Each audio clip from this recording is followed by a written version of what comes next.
TNA Wrestling. Forever!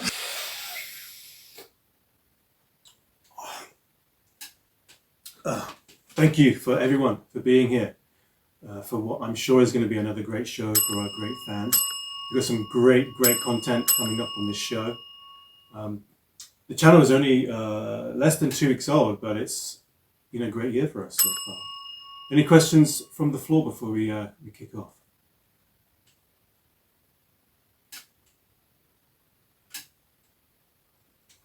Okay. I'm feeling fucking great, so let's do this.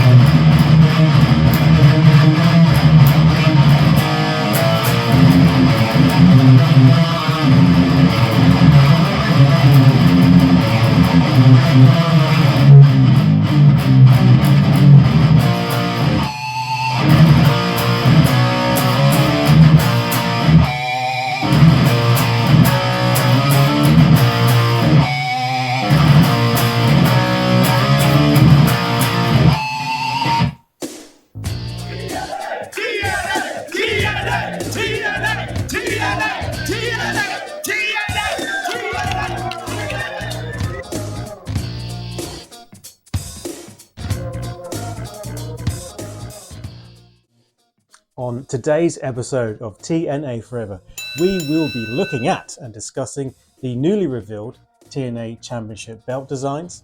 We've got 3 random size small wrestling shirts, still sealed from the Impact Eurostore to open up live on camera. Got a couple of new gimmicks to introduce, and I will be talking about what I personally hope to see from the future of the rebranded TNA Wrestling promotion. And to close the show, we have a privilege to have a special message from pro wrestling superstar Eric Young. Stay tuned until the end of the show to see that. I don't know about you, but over the years, being a fan of the world of pro wrestling sports entertainment, I've often wondered what life would be like to be a pro wrestler. Well, doubt no more, because If I Were a Wrestler is a brand new gimmick on the TNA Forever show where we ask questions like, what happens if a pro wrestler doesn't eat? You get hungry. And how might a pro wrestler enjoy a holiday abroad, breaking kayfabe, for example, in the Netherlands? Well, pro wrestling superstar Eric Young reached out to us at TNA Forever to help answer just that question. Hi guys, pro wrestling superstar Eric Young here. I saw your tweet, so here's my offer. Get your team and some cameras together, because I am in the Netherlands right now. Get a plane to there, and you'll not only get your answers, but experience them as well. Signed, pro wrestling superstar Eric Young. And go to there we did, with shaved head entry requirements for the underground electro-industrial clubs that EY took us to, plus some very interesting after-party lake fishing. Here's a clip from that 9.5-hour experience. Military industrial complex.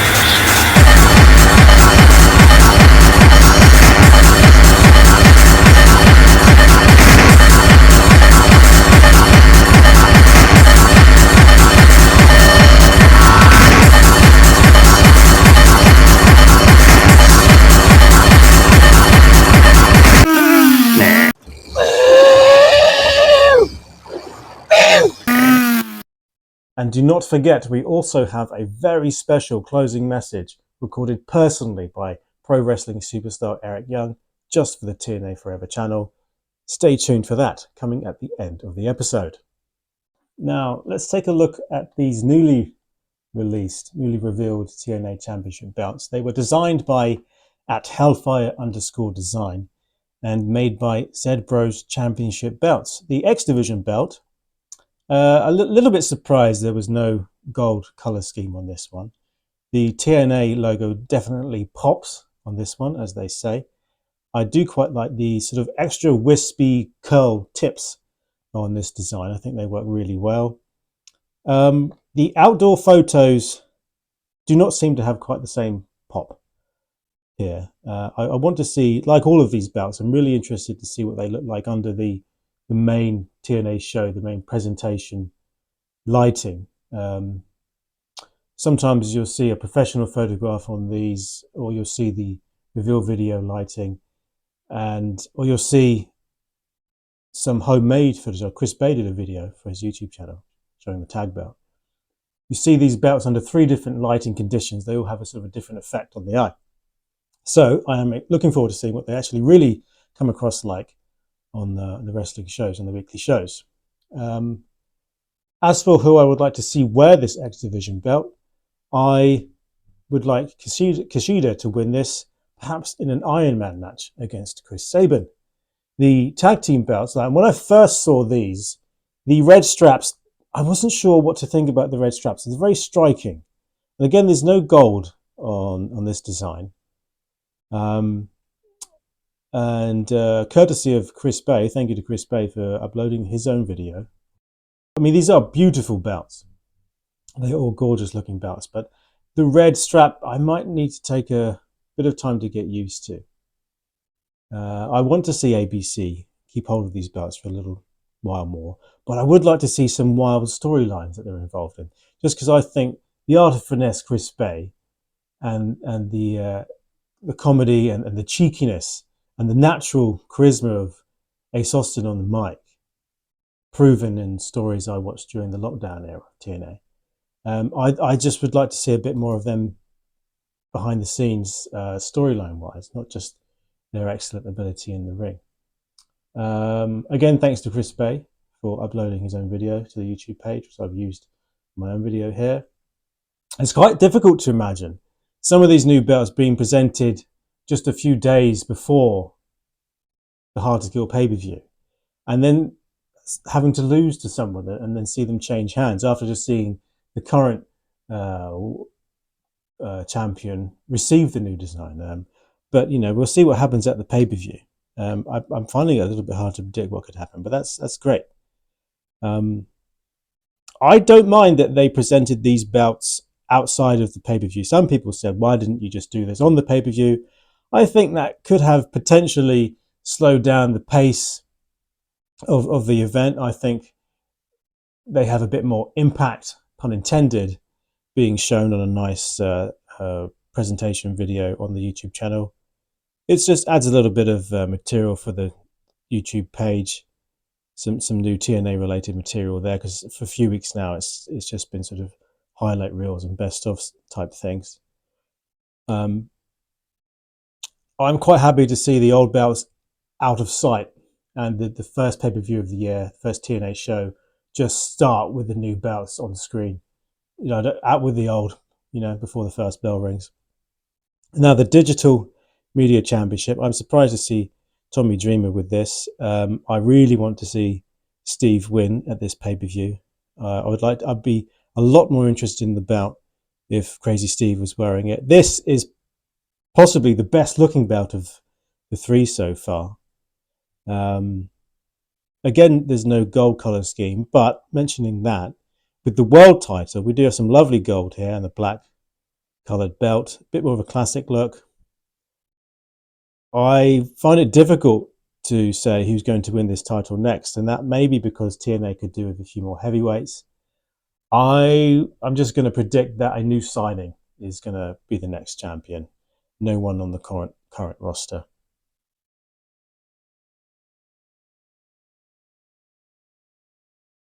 I can finally announce that here at TNA Forever, the R&D department have been hard at work designing a new gimmick for the show. They've been looking to engage our growing audience and have them run over their imaginations with lawnmowers and perhaps send the comment section into a nosedive. What am I talking about? What I'm talking about is, excuse me whilst I put my reading glasses on, using just 3 words, we invite you, the viewer, to summarize the TNA Forever show, or myself, but you can only use 3 words spelt with an A.E.W. Coming fresh from our Twitter page, we have our first effort from Broken Girl 91. Broken Girl 91 says, I found you again. You're looking well, not that you deserve to be. I always knew if we broke up, you'd be fine and leave me dead inside. Idiot, idiot, idiot, stupid, stupid, idiot. I hate myself, but I hate you even more. I hope you get AIDS, Ebola, and wheat hypersensitivity. Here's my new number if you want to finally apologise to me face to face. Our second entrant reads, Dear TNA Forever, I am wholeheartedly enjoying your show and in particular your self-confidence and your busy little room and its little items on display. I too am a man with a proud collection of my own. Born into great fortune and wealth, I am blessed to have inherited a variety of rare and valuable pieces from around the world, spanning different cultures and civilizations. I boast enough, in fact, to frequently receive offers to have them displayed in museums, but they are sworn to remain with me to my grave. However, I fear none shall ever fill my lonely heart. Perhaps I sound foolish and wild to ask the following of you, but if you were to accept, I would gladly cover all travel expenses and reward you handsomely for your time. Please understand that the nights at my estate grow longer, and the days, though once bright, fell to shine against the shadow of my unhappiness. I therefore deeply desire, for but one night, to introduce you to my collection of antique erotic weapons. Signed, Dominic Rosefield. It's a flattering offer, Dominic, but I fear my inherited dust allergies prevent me from taking part. Our final entrant for this week reads simply, Hi TNA Forever, I'm not really a fan of wrestling, but just wanted to say I think you are adorable, entertaining and warm-hearted. Love, Mum. Don't forget to drop your with an A.E.W. summaries of the show or myself in the comments below, as we'll be reading the best of them out next week on our Hard to Kill pay-per-view review. Now I'm quite excited to finally open this package from the Impact Eurostore. I've held out on doing so for about 48 hours just for this recording. They are size small, that's all they had in the store at the time of purchase. But I do have a young lady in my life who wouldn't mind wearing a size small wrestling shirt, especially if one of the designs is particularly kawaii.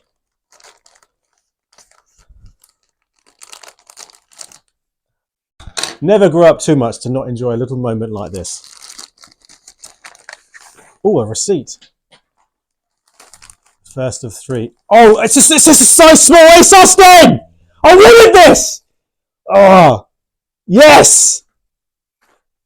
She's going to look awesome in that.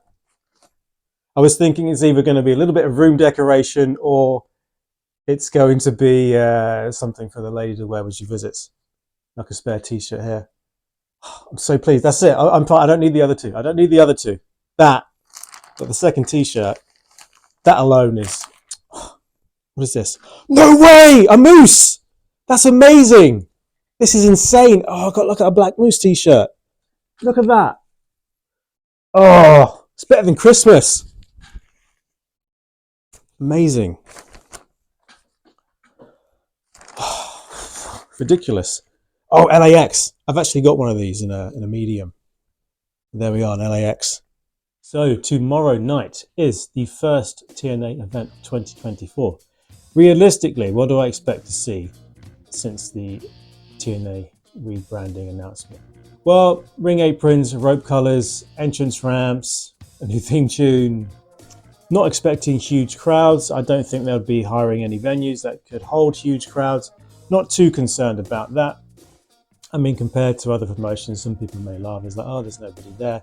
But you don't need that many people in attendance if they're hungry for the wrestling, if they love wrestling, if they're vocal, if they're participating, if they're energetic and up for it. You know, that translates so much to the buzz of viewing the wrestling show. And as for when you're watching the actual wrestling, the camera's not showing you, a whole stadium full of people, which makes for a great spectacle and a great shot, of course. But for the buzz and chemistry, the vocal element, when the camera's looking at the wrestling, you don't need a huge crowd behind the match. You just need a relatively small crowd really into it. Lighting and commentary really add to the chemistry of a wrestling show. I'm just going to wait for the Hard to Kill pay-per-view, see how the commentary goes on that show before making many comments. I think it's hard to replace Don West, rest in peace, and the chemistry of Don West and Mike Tenay. I don't think they really need to necessarily try and replicate early 2000s TNA through and through. I think there was something about the way, I could be wrong on this, but I'm speculating that there was something different about the way peak years TNA was recorded. And I mean specifically the sound, because there was something really lively and almost like borderline aggressive but exciting about the sound of the commentary team and the crowd and the ring. There really is something about the peak years TNA shows that it makes me like want to lift weights. You know, it gives me a buzz. It gives me I get a bit of a kick out of it. You know, I get amped up, and I don't with like any other wrestling show currently on TV. I mean, they may have moments, but then there's usually something that just sort of deflates me and just sometimes makes me embarrassed to say I like wrestling, if I'm honest. As for the six-sided ring, it may sound silly. Once a year, pay-per-view event, six-sided ring. Could the wrestlers adjust? Would they want to adjust? Is that a bit wishful thinking? Maybe, maybe not. I think it's obviously too much to do for one match, so it would have to be an entire pay-per-view. But Ultimate X in a six-sided ring, it would be awesome. TV network deals should hopefully come as the ratings increase. Something in the UK would obviously help. There's a big crowd for wrestling this way. Although I've said I don't want them to go harking back on the nostalgia angle too much, I wouldn't mind seeing the classic tunnel entrance coming back. That's pretty freaking cool. And like I said before, Brock Lesnar turning up at the end of Hard to Kill isn't going to hurt the ratings much. So it'd be nice to see Brock Lesnar turn up tomorrow night, won't it? Oh. I'm nervous because I want it to be good. I do want it to be good because this, for me, really is the last alternative. I'm nervous about this pay-per-view because I know they can put on great wrestling matches. They've got some fantastic wrestlers with experience, with fresh blood, and they've got some new signings coming in. They've proven that they can format a weekly wrestling show just fine. I've got confidence in Scott D'Amore. The only way is up. Anthem have more money, perhaps to release to TNA if they prove themselves worthy of more funding. I feel TV network deals will fall in place as the ratings grow. Sami Callihan will be back by year's end, I hope. I understand that he only left. It was sort of a very shortly done thing with his contract expiring, although it was due to expire earlier, but he had a terrible injury. He said he's on very good terms with Impact TNA, and then the chances of him coming back in terms of their the quality of their relationship, is that likely? He said 100%. You know, there's a chance I'll come back. So I'd love to see Sami Callihan come back. Despite my apprehensions, though, I'm really looking forward to watching and reviewing Hard to Kill. And I believe for that upload, I will also be able to include a cameo video request I made to Speedball Mike Bailey. So I'll do a live reaction to that. I won't watch it until I record it for the video. But yeah, check out TNA Plus. Check out the pay-per-view. Go in blind, give it a go. Avoid the internet rumors and such things. And to close us out for this episode, as I mentioned before, we've got a very special message. Very grateful to have a closing message from Eric Young.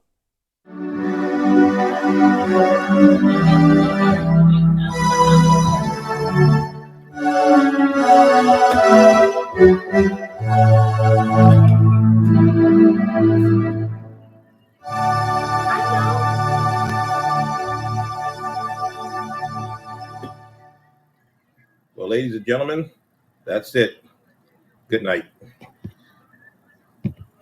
How do you turn this thing off? Okay.